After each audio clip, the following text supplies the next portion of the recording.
Hi, I'm Stacy with WTI. Are you looking to expand some of your Pilates knowledge? If you are, then you want to check out this book.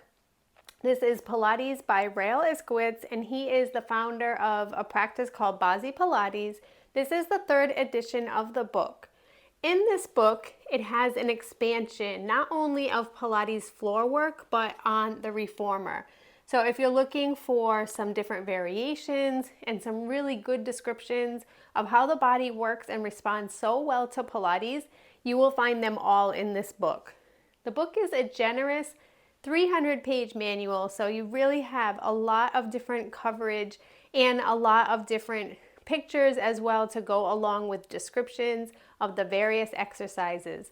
I find that this is just a go-to for Pilates, not only in trying to help others to be able to benefit, but in helping myself to expand in my knowledge in an exercise that always makes me feel really good. You will not be left out at all when it comes to anything that you're looking for, so definitely check out this book. You'll be super pleased and happy with all of the different material that's covered in this publication. And that's my point of view.